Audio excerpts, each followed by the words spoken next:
Good morning, everybody. We'll start something general to talk about first. Closer? It will blare? No. I'm scared of that. Okay. We're going to start talking about something, the general information which everybody should know, the contents of which are very, very valuable. And yesterday we mentioned the name of a novel written by Mabel Collins. She's also the author, or we can say the co-author of Light on the Path. Why I'm saying co-author? Because there is a master who worked along with her in that small book, Hilarion. So she has written one novel, and the hero's character gives these truths which have been adapted into the Theosophical Society as the three great truths. There was a request by a gentleman yesterday, I don't see him today now here. He wanted that Hindi should be used, but I can talk Hindi, but I don't know whether my Hindi is good enough to communicate in a lecture. But I'll try, but if there are mistakes. We have already informed everyone that English. class will be in English. Thank you so much, because I shouldn't try now and make a fool of myself. Yes, I'm comfortable with English, so I will continue with English. See, the first great truth which is given out in that book is the soul of man is immortal, and its future is the future of the thing whose growth and splendor has no limit. This is the first great truth as given in that book, The Ideal and the White Lotus. The soul of man is immortal, and its future is the future of the thing whose growth and splendor has no limit. So we all know the soul is immortal, the bodies perish. So that's what it is conveying. The soul of man is immortal, and the future of the soul, what all it can achieve, what all it can accumulate in a sense by way of wisdom or by way of experiences, a future is the future of the thing whose growth and splendor has no limit. There is no limit for the growth of the soul. There is also no limit for the splendor, for the wonderful way in which the soul can unveil itself. So that's the first great truth. We can use this while talking perhaps to persons, put it in your own small lingo, language, wherever you go, and talk to them regarding this. We are taking much care of the physical body, yes, due care has to be taken, but then more than that, one has to care for the permanent factor which is in us. Then the second great truth, the principle which gives life, dwells in us and without us. It dwells in us and without us. You've seen other creatures. Is undying and eternally beneficent. Is not heard or seen or smelt, but is perceived by the man who desires perception. This is the second great truth. The principle which gives life dwells in us. It is there in us. That's why we are alive.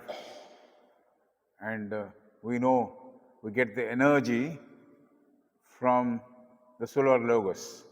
So from there we get the energy. It is stored in the astral body, and there is a gap between the astral body and the physical body. That's where it's functioning, and it works into the physical body through the spleen. All these details are given by so many books.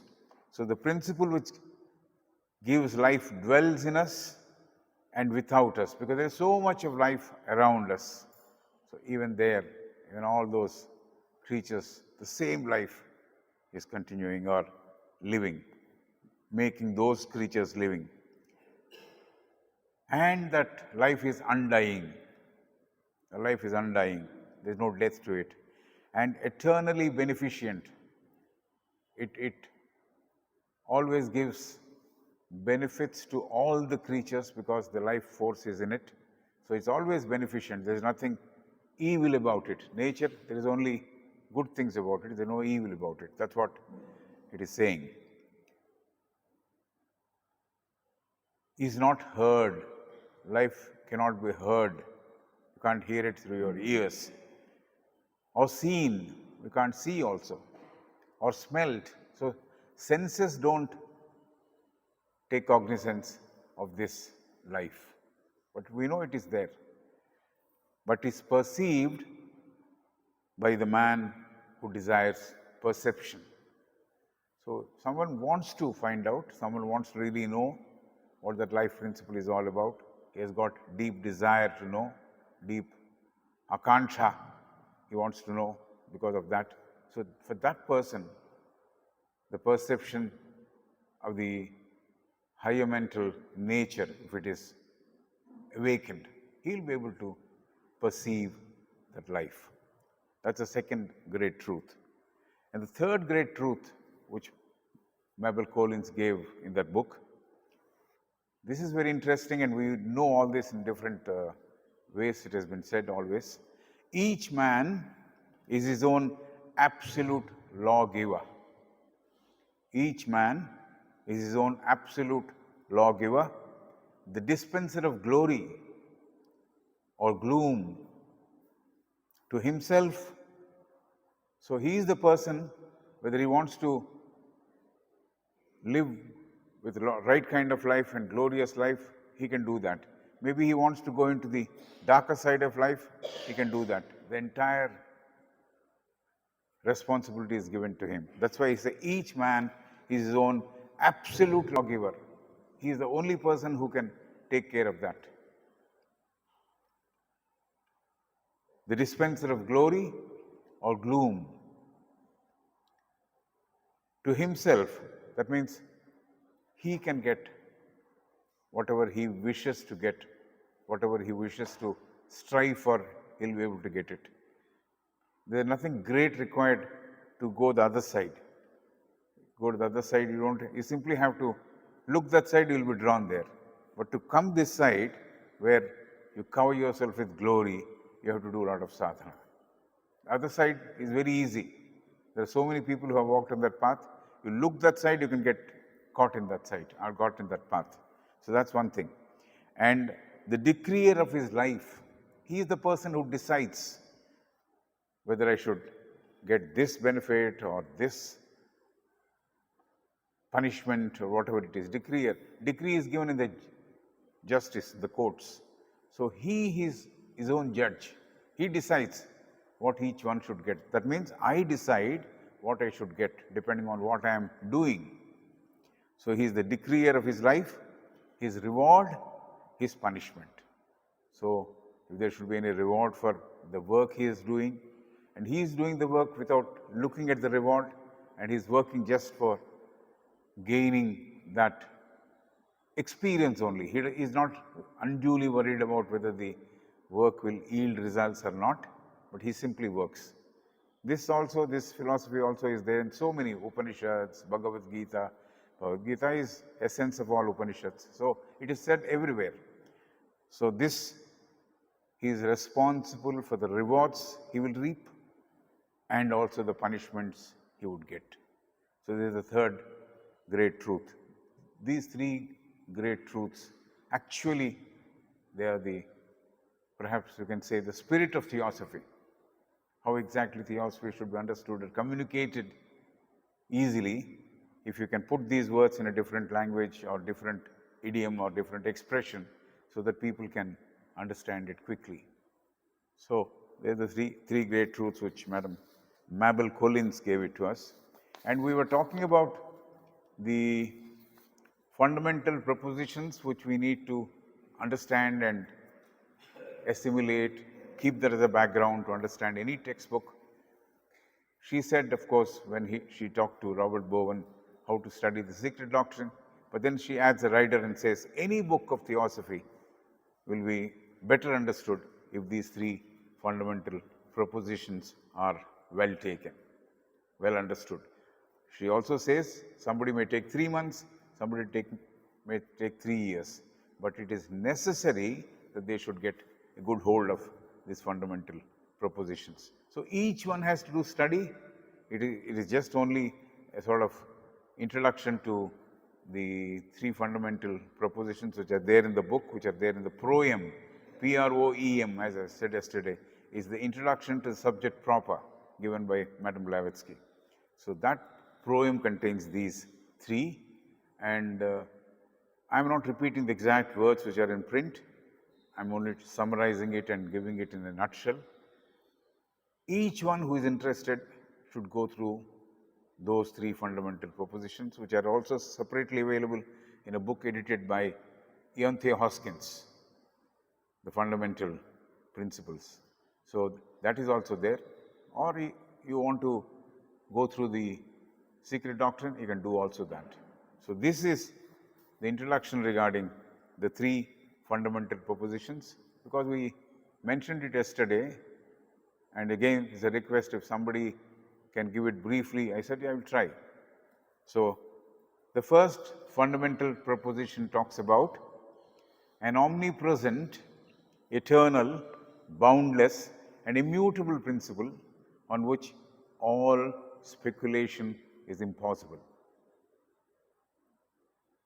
So omnipresent, it's present everywhere.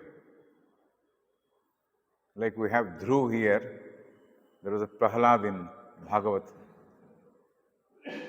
His father asked him, where is he? He is everywhere. And then suddenly he shows one pillar, and one avatar comes from that and takes care of him, takes care of the father. So he is omnipresent. In everything he is there. That energy, that power. He is omnipresent, eternal. There is no death to it. Eternal, boundless. This is very important. Boundless, expansive. You only can imagine how much that expansive is something which we can stretch your imagination and find out. There is no boundary at all. Boundless. An immutable principle. A principle which will not change. Immutable.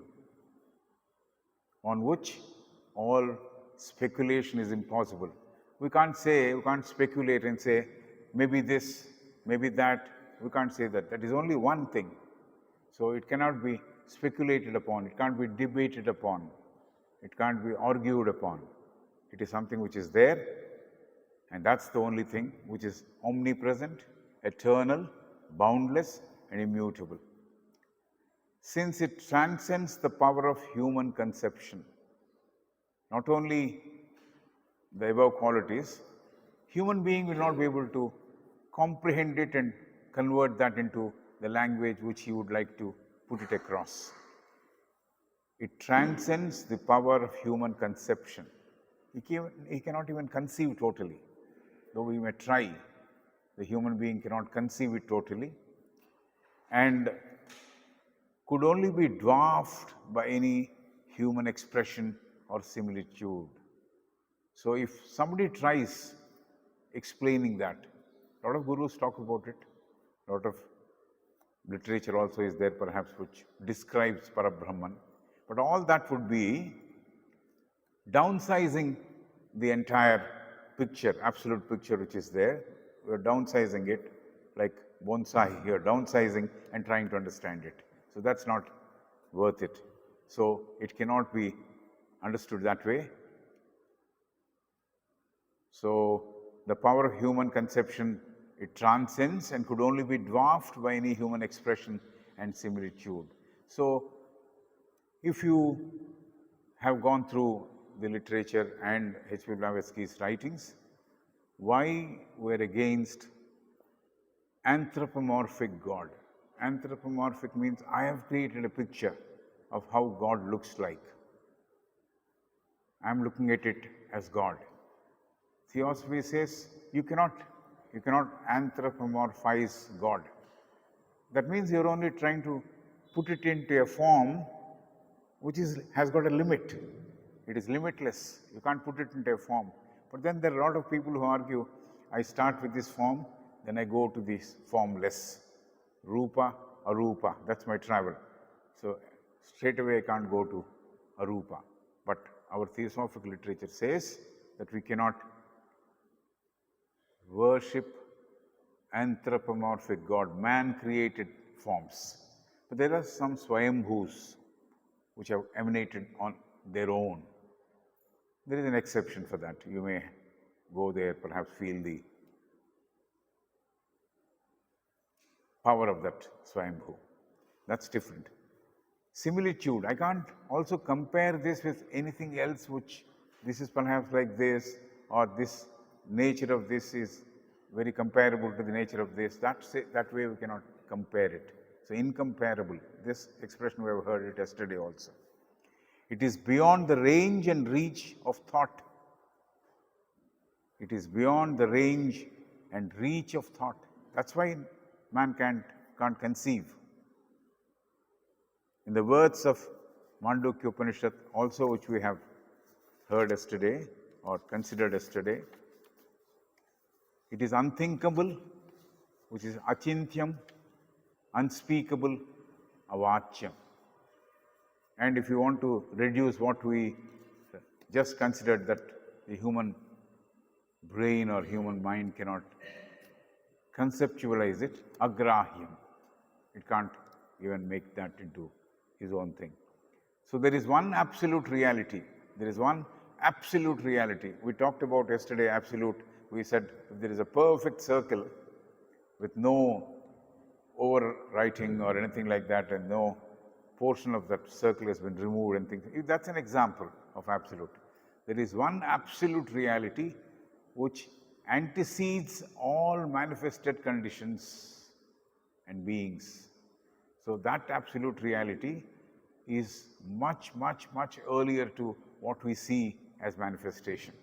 So many forms which we see, that was there even before all that. So that is the perfect absolute reality. And then there's one more expression which she gives, Madame Blavatsky gives, or she was given and she has given it to us. It is the root of all roots. It is the root of all roots. Cause of all causes. So this is something, again we have to consign this sentence to our meditative state of affairs. What is this meaning of root of all roots?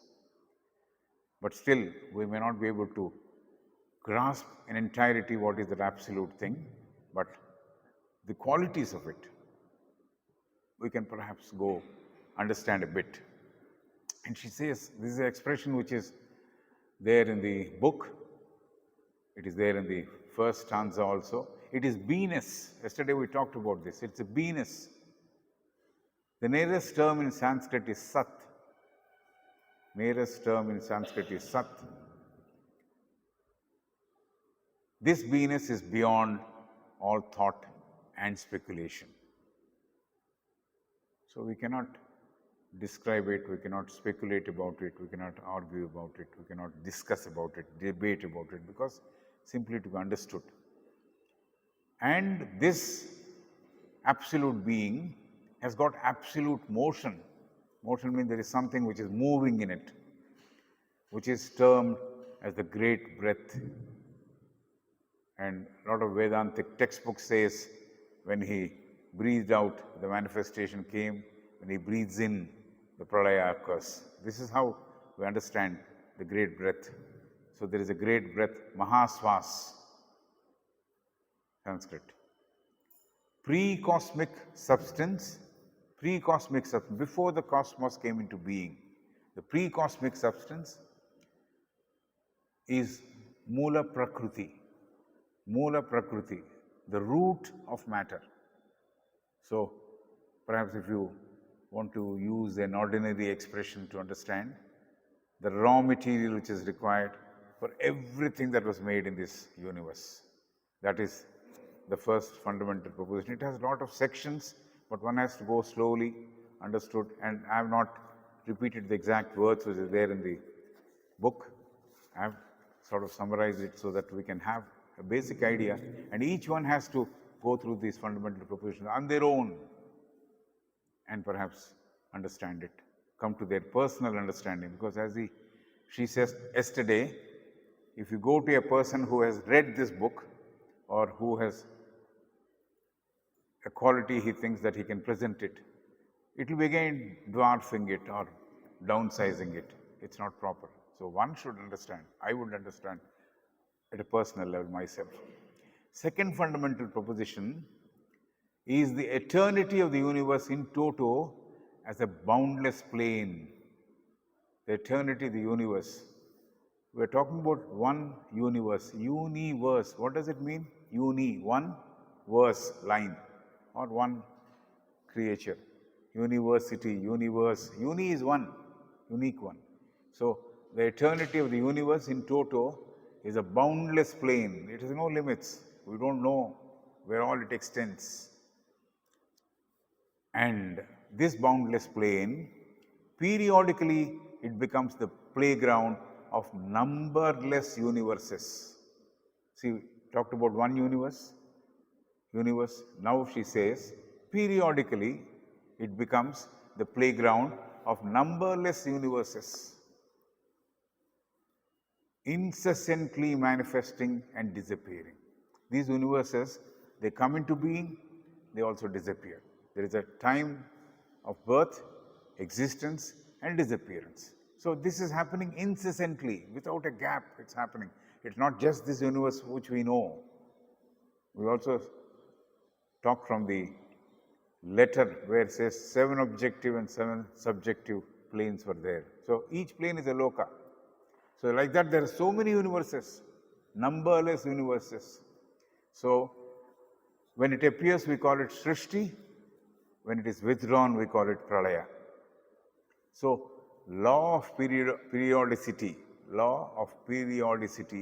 saying that the universe has numberless universes come in and go off at a particular period, particular interval, or particular phase. There is no gap in between one universe and another universe, or maybe simultaneously some universes are there.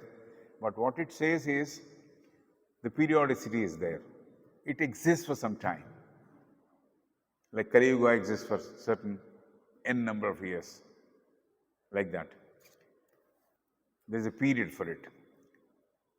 They appear and disappear. This is the main point to be noted in the second fundamental proposition. The law of periodicity is the main content of the second fundamental propositions. Like we have day and night in our life, in our normal life. Day is Srishti, night is Pralaya. Then another interesting information she gives. Pilgrim has certain amount of eternity about him. Pilgrim is all the people who are journeying. He has got a certain aspect of permanency in him, certain aspects of things which will disappear when this body disappears. Along with it, the etheric double, the next and the next. We talked about it yesterday. So Shashvata Tattva, the eternity principle, is there in each pilgrim. But if the pilgrim's journey is taken, it may take so many incarnations for the pilgrim to reach the end or reach a stage where he becomes part of the whole. But that journey, even if it, just for sake of understanding, maybe say 108 incarnations. I'm just giving a number. It is not sacrosanct. It's not true. I'm just giving a number. So suppose a pilgrim has to take 108 lives to, don't note it down as something which is valid. It could be 1008 also. It depends on what I'm doing in this life. So pilgrim has certain amount of eternity, Shashvata Tattva about him. The entire journey of pilgrim is like a wink of the eye of the eternal. The eternal, if he opens the eye and closes, that is the journey of this pilgrim. Pilgrim may come so many number of times, reincarnate so many number of times. The entire journey is like a wink of the eye of the ultimate existence. This is the second fundamental proposition. We need to have a thorough understanding of this, understand this totally, and then we are in a better frame of mind to understand theosophy in toto. There is a third fundamental proposition which is very interesting proposition. There is a fundamental identity to all souls. There is a fundamental identity to all souls, all atmas, all individual atmas. The permanent unit is Atma, Buddhi, Manas. Manas, we always talk about the higher Manas. Lower Manas goes into the lower quaternary. So Atma, Buddhi and the higher Manas, they make that component which is permanent. So the fundamental identity of all souls and the relationship it has with the universal soul. Atma, Paramatma. The relationship between those two, that is there, and that is something which we need to understand.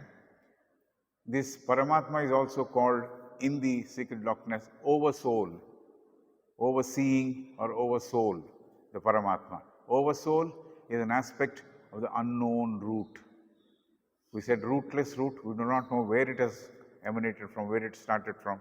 So this oversoul is an aspect of the unknown root. And each of these souls passes through the obligatory journey. Obligatory journey. Once you have got into the train, you have to keep moving. There is no question of saying, please stop, I'll get down here. That's sort of a understanding we should have for normal understanding. Obligatory journey, there's no option to you. Obligatory journey. And it happens, the journey is based on the law of karma, and incarnation he takes again based on the need and the law of karma, and the necessity to evolve, the need to evolve, because he has to reach perfection over a period of time. So the necessity to evolve, to become qualified to get back to the universal soul, at least get nearer to the universal soul. He may not completely merge, but he may be there.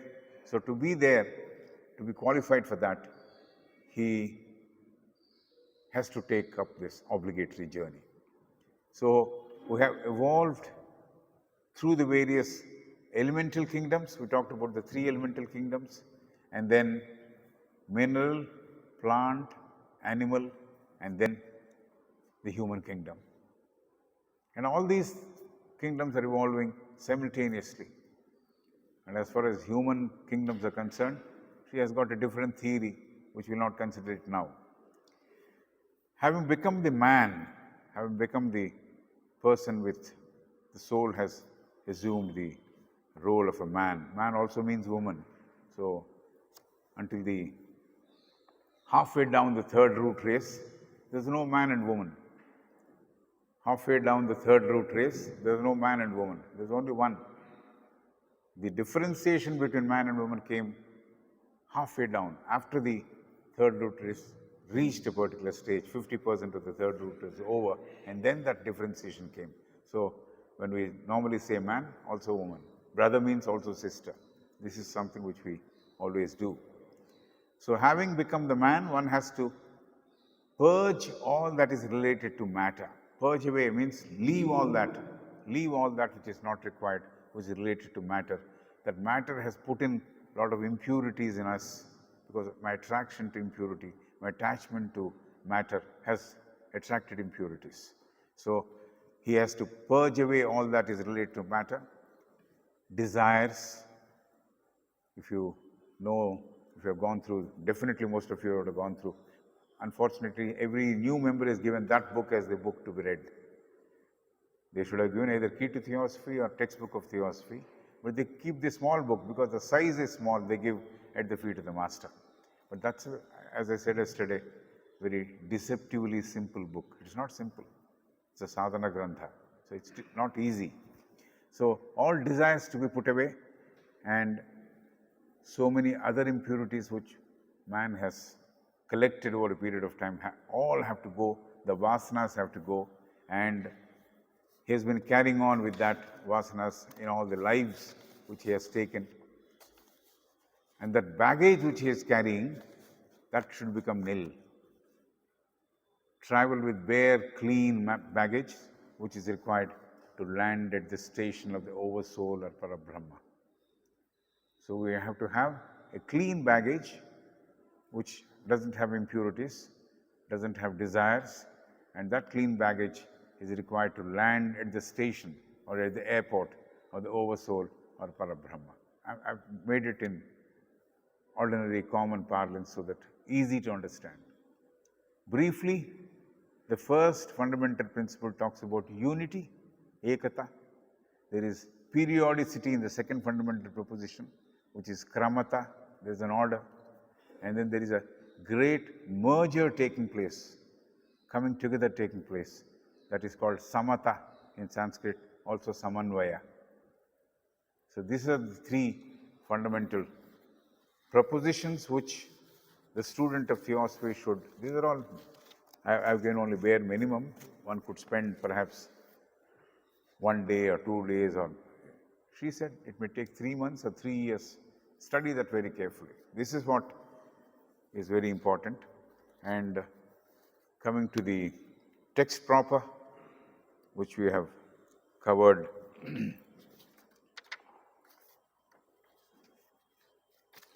few of these segments.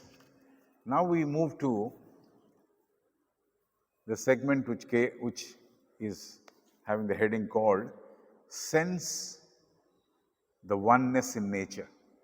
So if you have seen, there is only one common thread which is going on right from the beginning, which is how do we get nearer to the oneness, togetherness, oneness. So the sense the oneness in nature is something which she is talking about, and we would try briefly to understand what is that sense of oneness.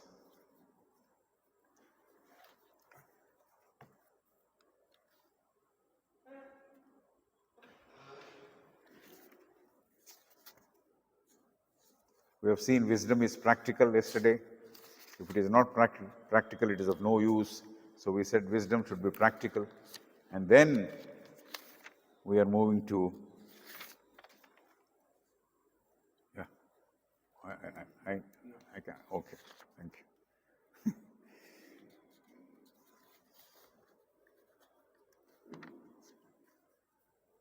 I can't pose for a PP photograph, so I don't know how to handle this.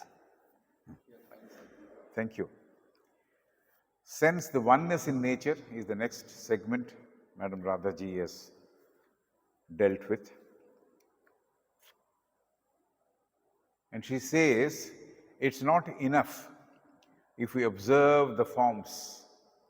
It is not enough if we observe the forms, the phenomena.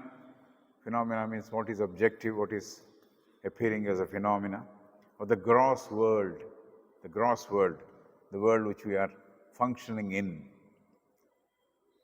or the tangible world, the world which we can feel by our touch, that is tangible world, and as it appears to our eyes. So Radhaji says it's not enough if we observe the forms, the phenomena of the gross world or the tangible world as it appears to our eyes. So it is not the world which we understand using our senses beyond something. So what is that she would say? She still goes on, it's not just the eye which sees, stores the picture in the brain. Man also visualizes using his mind. But when he starts using his lower mind, it is a disturbing mind. It is a mind which is disintegrating all the time, dividing all the time. Disintegration is taking place in the lower mind most of the time. So that brain or the mind functioning at that level, doing all ordinary jobs, that's not able to do the job. So man also visualizes using his mind and participates in the movements and activities of the psychological world. Psychological world is the mental world or the higher mental world, as we should deem to understand. And not just the world we see, but there is another world which we can perceive through the higher mental. That's what she meant. So the psychological world. Man is conditioned by what he observes and is bound to his mental learning and images. Man is conditioned by what he observes and is bound to his mental learning and images. So we are caught up in the image, even an image of our own self.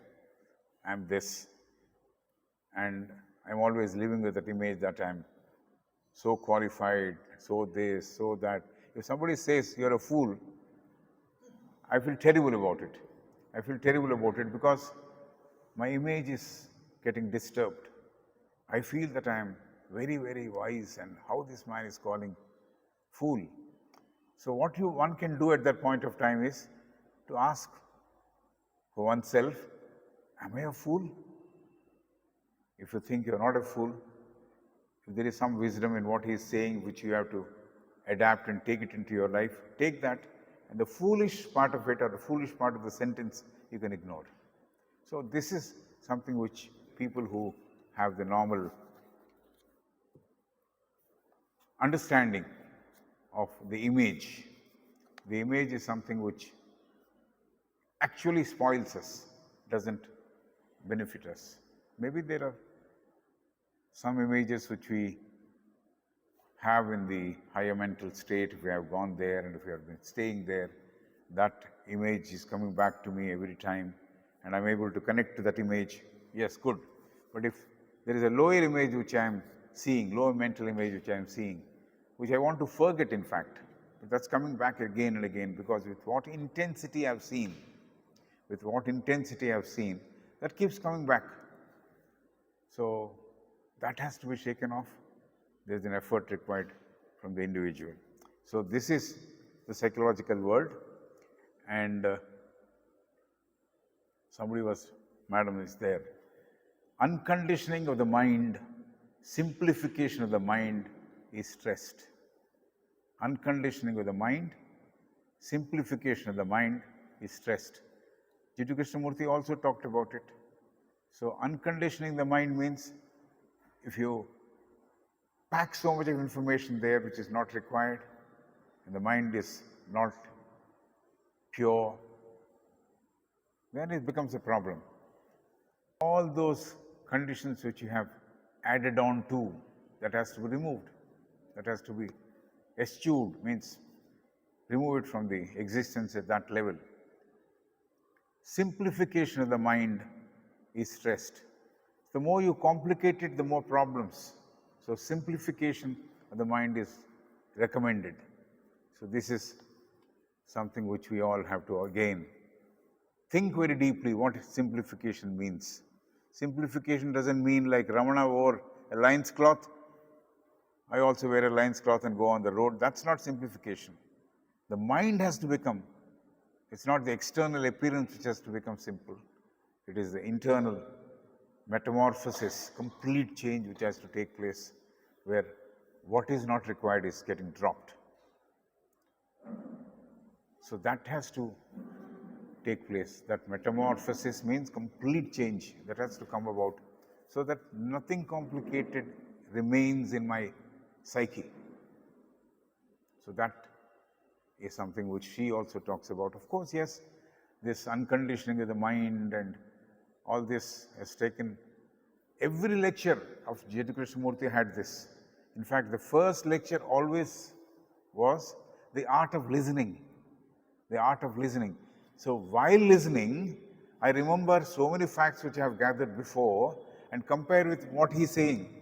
That is conditioning. I heard from Bharata something, I've heard from Gita something. So, oh, this is what Gita also said. Suppose Gita means Bhagavad Gita. I'm not talking about a girl. So, this is what he wanted. Burn your Gita, burn your Quran. He was saying that out of, because people don't seem to be understanding why we should carry on without really understanding what it conveys. Karma, how to do, have you understood totally? Have you understood what exactly to reflect? Atma Samyamana Yoga, the 6th chapter, have you understood completely? No, without understanding, I can reel off the slokas. Yes, it's good in a way. I can remember the slokas. But then the content, if it is not there with me, it's of no use. It's only conditioning my mind. So uncondition yourself. It could be from religion, it could be from scriptures, it could be from sayings of somebody, it could be somebody like a guru who appeared and he said a lot of things and they keep on ringing in my ear. My guru said this, I can't be away from that. He wanted me to pray on Wednesday, fast on Saturday. All these things, it keeps coming back. They're all conditioning. So she says, unconditioning of the mind. I think the power is gone. It will come back. Oh yeah, it has come back. It's faster than unconditioning of the mind. Simplification of the mind is a must, and this is stressed by Madam Radhaji. The author, meaning Radhaji, refers to Light on the Path, which we just talked, written by Mabel Collins, and a master also assisted or directed her. I won't say assisted is the wrong word. Directed her to put up all those statements which were there, and we have gone through a number of times those axioms which are there. Kill out ambition and work like those who are ambitious. If you really understand what it means, we will not run for anything, even for anything, but we will work like persons who are ambitious. I'll be a member of the Theosophical Society, a student of Theosophy, come what may. Nobody may invite me to lecture, doesn't matter. I'm studying for the sake of my understanding, and I leave everything to the ether. There it gets stored. So whatever we get also now, as we are all hearing, is from that universal tank. Everything is written there. Everything is stored there. Like the colony has one tank and everybody gets water at the appropriate time.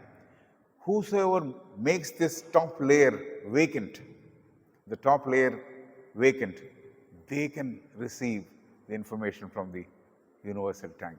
So, kill out ambition and work like those who are ambitious. Not necessary that what all you study, what all you make notes of, is something which you have to profess. What is there in professing? What is there in talking? Value is more when we live that philosophy or live that wisdom. Talking about it, so many people have talked and gone. I also will become another person who will talk and go.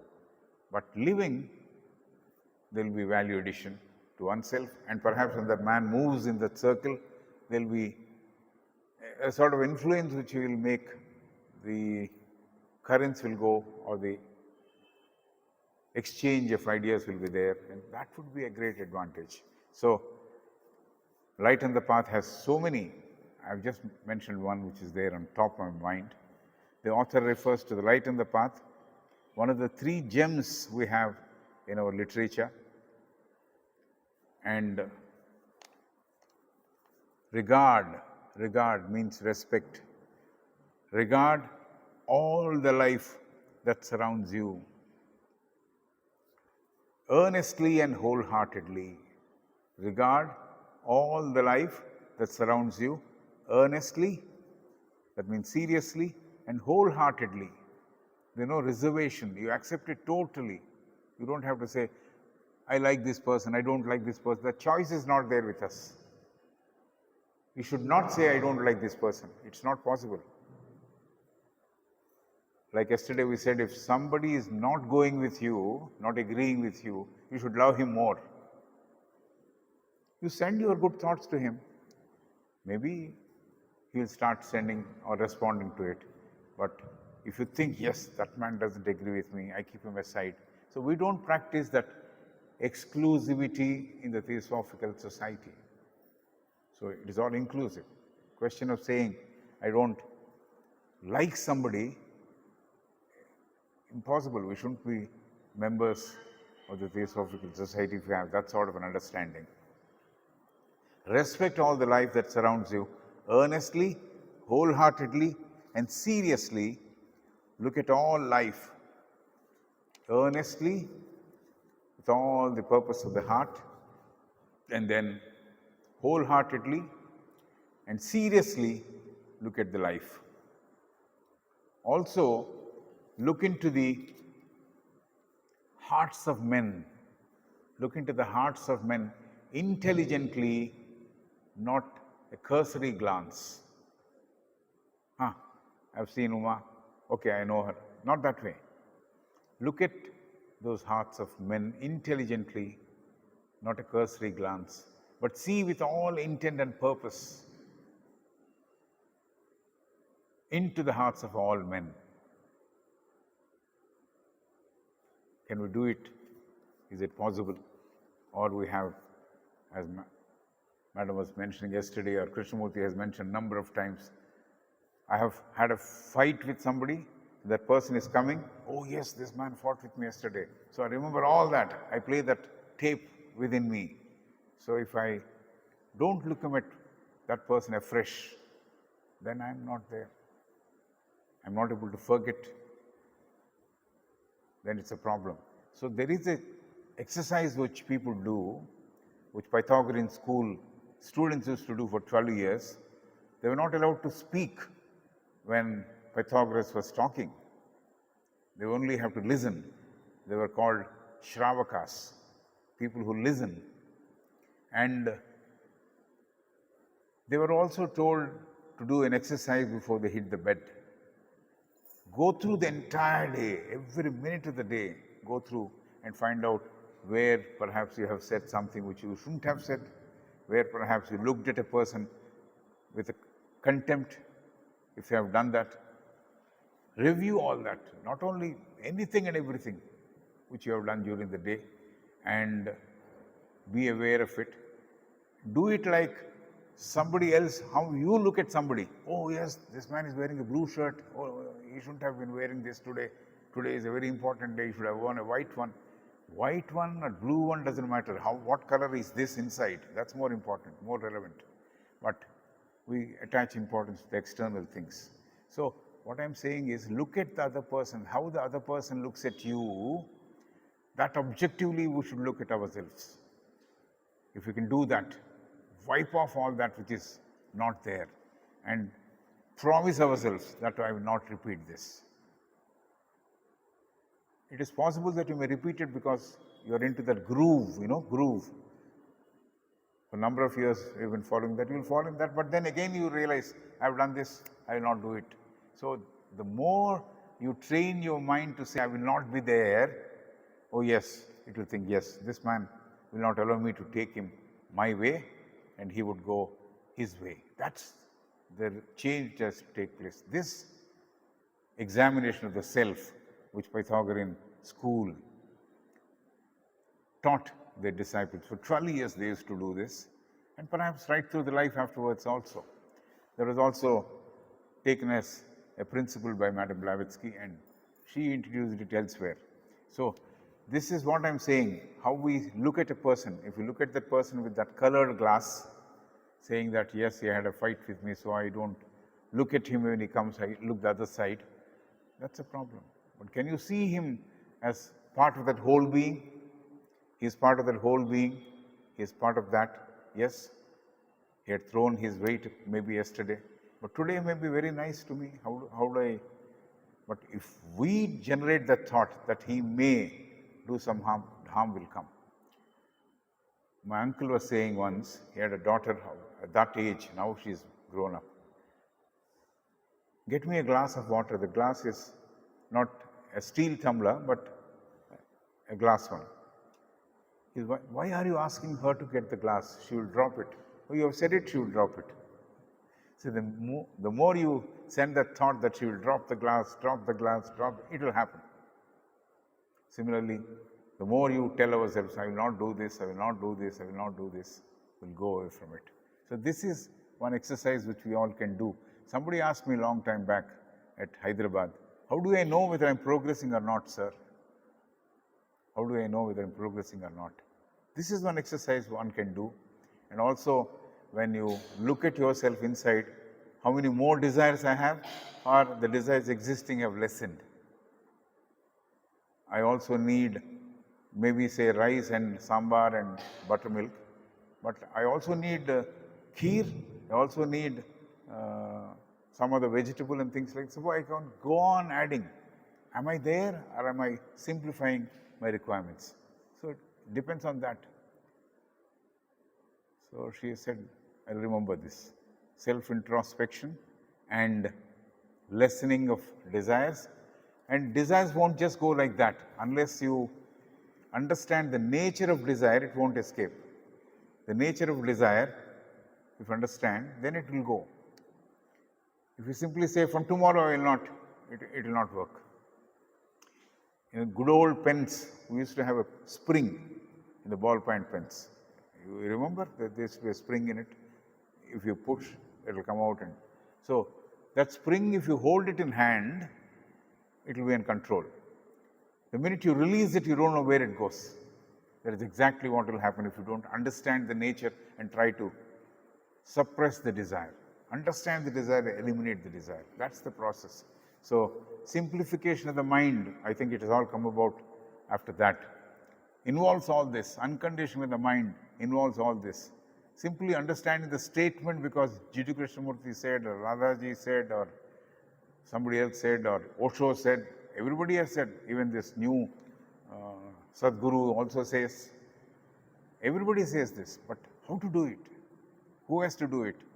It's not the Guru who will do it for you. One has to do it for oneself. So I have to understand what my desires are and how will I eliminate it, how will I put it in my thought and discuss about it. What is that I'm getting when I'm satisfying the desire, and remove it. And Anubhasan says, remove it all right. When you remove that, put some positive there. Remove some quality and put some positive there. So a virtue you implant there. You have removed something, there's a gap, put some virtue there. If you don't do that, what happens is this thing which has been taken aside gets strengthened and comes back.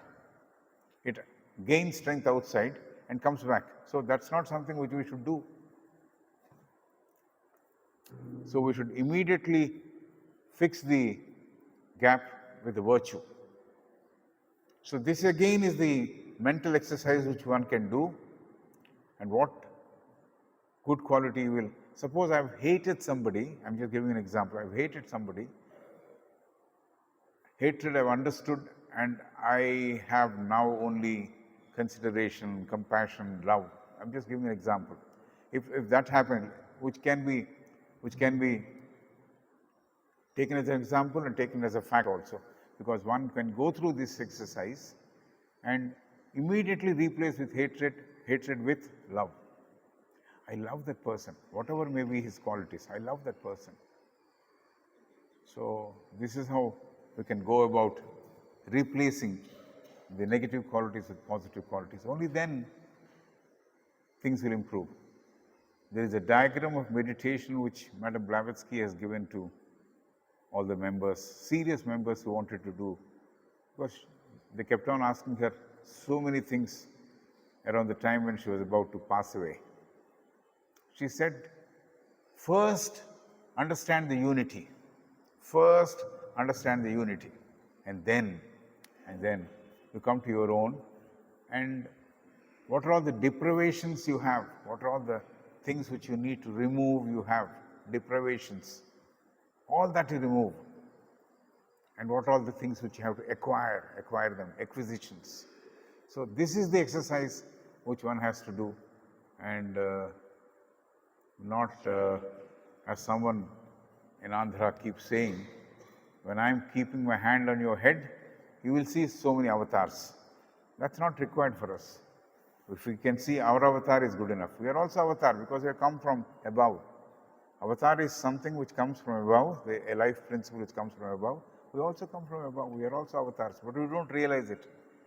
Because we don't realize it, because there is the cosmic influence in us, the godly influence in us, we don't understand it. So we feel that we are human. We are also superhuman, we are also divine, we are also godly, but godliness has to come about. Like Ardhanarishwara Tattva, there is Asura and Sura living in us. Sura is angel, Asura is the opposite of angel. So the minute I realize the Asura Tattva, if I understand and keep it away, the space can be taken by Sura Tattva, Angel Tattva, Deva Tattva, Godly Tattva.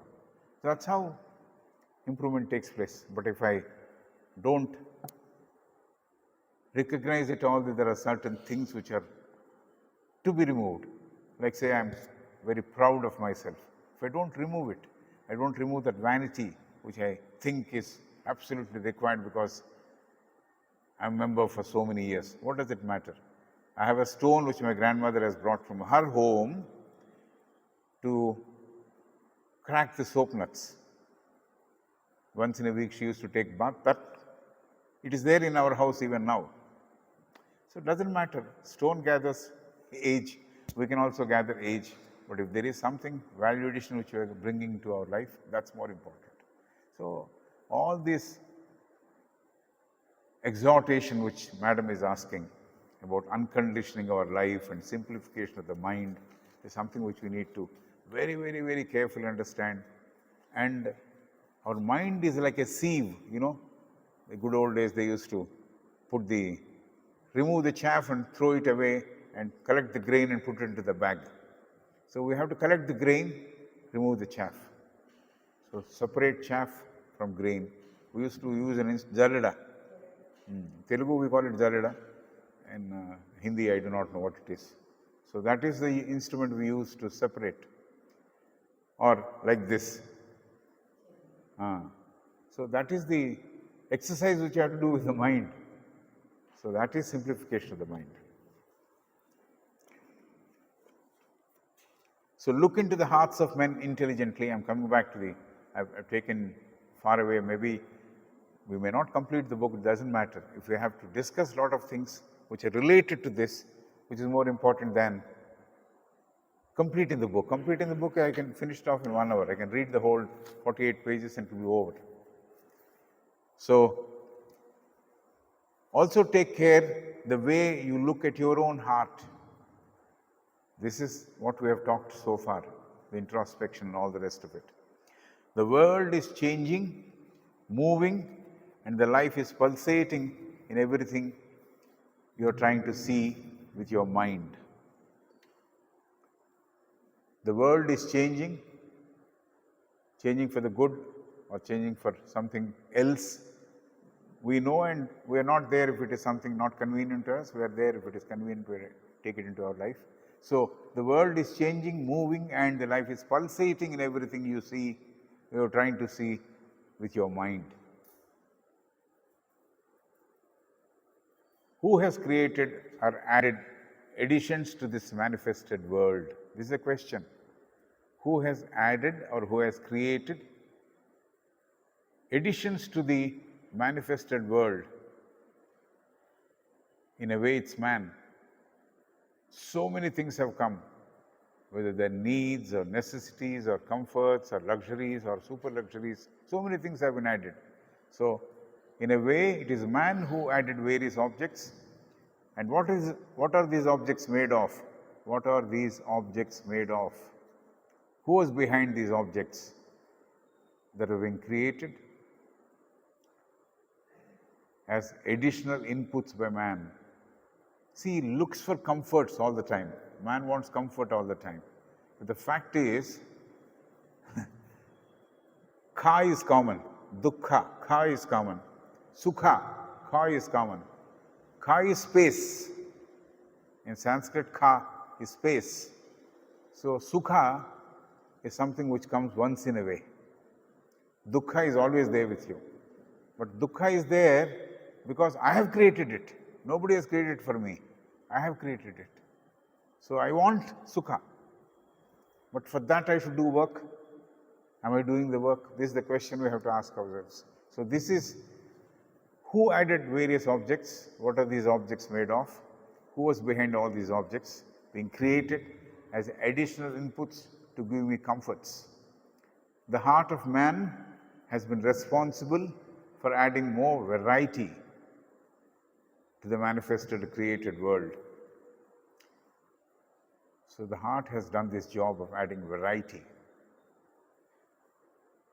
while going through this exercise of seeing all these varieties which are around us, the heart should be reminded of the unity all the time. So much I have created, so much was already there, but still I should remember the unity. Because Madam Blavatsky also said, first thing we have to realize unity, and then you can talk of individual deprivations and acquisitions. We're talking about the meditation diagram. So we should be reminded always of the unity. More objects means more division. More objects means more division. This is what is taking place. This is what every day there are some inventions which are there, which are beneficial most of the times, perhaps detrimental many number of times. So that's why look at these items quite intelligently. All these items which have been added to our life intelligently. Seeing all this around us, the life and objects around us, we have to realize and not take cognizance of division at any cost. Where is do we stop for question answers? That's what he said. That's what if I know the answers, I'll give. Otherwise, somebody who knows, they also can give. Anyone with the question?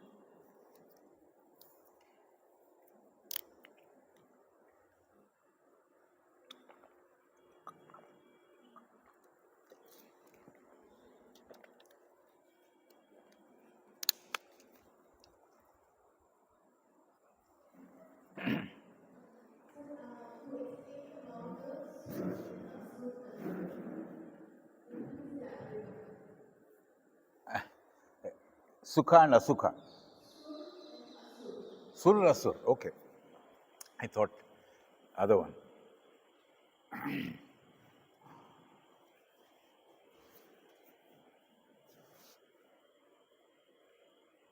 The components which are there in the human psyche,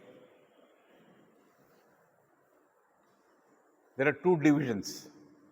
The two divisions are comprising of, like, if you want to talk of the Ardhanarishwara Tattva, there is a man, there is a woman. It is also common in a man or a woman, there is a man, in a man, there is the woman. Similarly, the qualities which will benefit humanity is there, the qualities which will put the other man into trouble also are there. So there are some people who thrive on putting the other man into difficulties. They see some method in which the other person is put into discomfort, and it depends on what sort of influences he was opening up himself to, which will attract him nearer to Asura or Sura. He is angelic or he is godly or not so godly.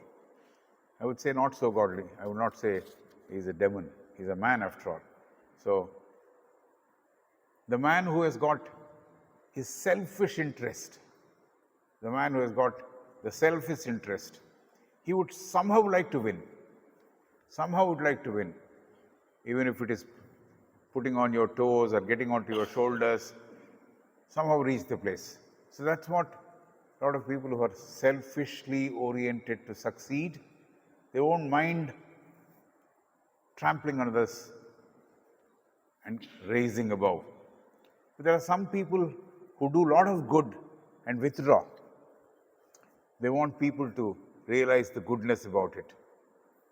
And that has to be absorbed. That goodness has to be absorbed and carried. For example, if we all go to the convention, maybe in December, where we have a lot of people coming together, and if we have carried that bit of Adiyar there, which is there, the Adiyar, the theme of Adiyar or the influence of Adiyar, if we carry in our heart, I think it will add to the godly qualities. But if I have had a fight with Padma, and if I remember that every time I see Padma, I think my Asura quality has gone up. Because I shouldn't have first debated with you. Because my grandfather used to say, you may win an argument, but you will lose a friend. You may win an argument, but you will lose a friend. Even if someone is trying to say the right thing, people are not accepting. I'll tell you a joke. There is one person by name Cho Ramaswamy.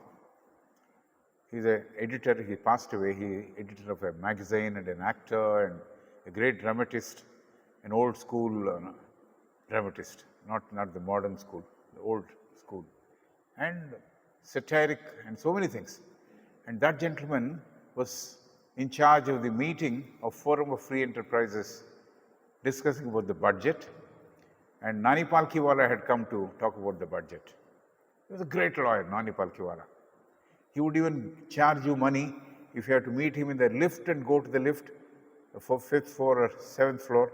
By the time you have to get your advice, and you will get a bill, lift consultation. So that sort of a person. So costly he was, Nani Palkhiwala. He had come down to Madras, Abbotsbury Hall, huge hall. This way people can sit, this way people can sit, the other way. And Cho, as a chairman, said, Nani Palkhiwala is a chairman, and he's a speaker, and he's a lawyer. They laughed, because everybody knows he's a lawyer. So they laughed. Cho Ramaswamy is a lawyer. They again laughed. He said, we have come to laugh at facts. That's unfortunate, isn't it? We have come to a stage we laugh at facts. So this is what is happening. We unconsciously add the negative traits, unconscious, and that has got a better pulling power than the good. We should think that good should win. Ultimately it may win, but the negative qualities, they come easily, quickly. And so Asura Tattva enhances in a person because I'm yielding to it. I'm yielding to it. For example, I overeat. That's also a quality of Asura. Bakasura. You know the name Bakasura? He had appetite which can't be quenched or can't be satisfied by anyone. Thirst is quenched, but he had appetite for so much of food. And one man also he needs. So that's sort of a overeating or anything which is not to be done unless I look into myself whether this is right or wrong, should I do it. If I am usurping the rights of somebody, it's not right. If I'm helping somebody to grow, it's right. So perhaps that way each individual has to understand whether the Asura element is more or Asura element is more. Asura is 3/4, suppose, it has been made 50%, made 25%, and slowly we may become an individual with only positive qualities. So this is perhaps what each one has to do, understanding oneself and doing it.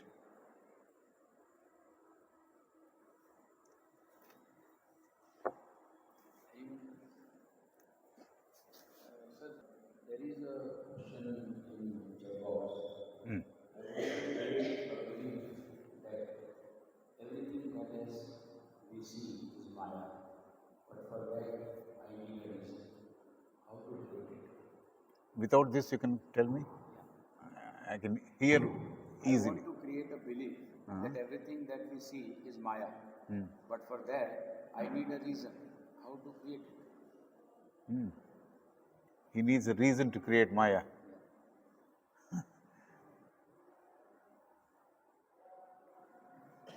Mr. Abhinay is online. Okay. Can you repeat the first portion of the question? Sure, sir. I want to create a belief that everything that we see is Maya. Oh, But for that, I need a reason. How to create it? okay.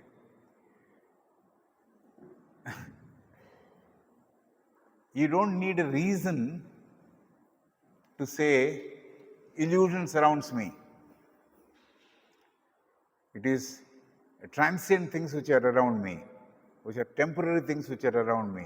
So I don't need a reason, and there is no belief system which has to be built up to say this is illusion, this is not illusion. Again, the discretionary power is given to the man. Whether I chase a dream or I chase a mirage or chase something concrete which is beneficial. So this illusion, what Shankara said, Everywhere it is there. The snake and the rope, which is the story which we all hear about. And there was another person who wrote a book, The Snake, Rajaram. He wrote a book called The Snake and the Rope. So how the mind perceives it, that's the thing. And so illusion is something which is happening all over. It's naturally happening. I don't have to create it. There's no reason, no belief system has to be introduced to understand. It is enough if we have the discretionary power to understand this is illusion, this is not real. And the more one gets into the illusion, the more perhaps is going away from truth. This is the point. But what sort of belief, what is the reason? The reason is simple. Everything around me, if I examine it, this will perish or this will not perish. If you ask that question, this will perish, it will not perish. All that perishes, if I am thinking it is permanent, is illusion. This pen, I will throw it away after this gel gets dried up. So this is not something which will always stay with me. But I should know it's an ordinary thing. But if I think, oh yes, this is made of gold, I'll keep it all by myself. That's a problem. It's not made of gold. It is something which I need to throw away. So illusion is something which I can separate using my discretionary power, and if it is going to last, it is going to be beneficial to humanity, beneficial to myself first and to the humanity in general, I hold it. Otherwise, I say it is illusion. And it is illusion which is more in the universe. And as Shankara said, Maya. There was a person by name Mr. Brooks who came from USA, who came to the University of Madras to do his PhD on this subject of Maya, of Shankaracharya. So that is there everywhere. You are in Rotary for some time, Pardon me? You are in Rotary for No Rotary. I don't know the principles. Gohilji is conditioning of mind. functioning with the mind. Conditioning of When we decondition our mind, it is not for decondition, it is not for reconditioning. So it is mind is always conditioned. Whether decondition or recondition, it is always conditioned.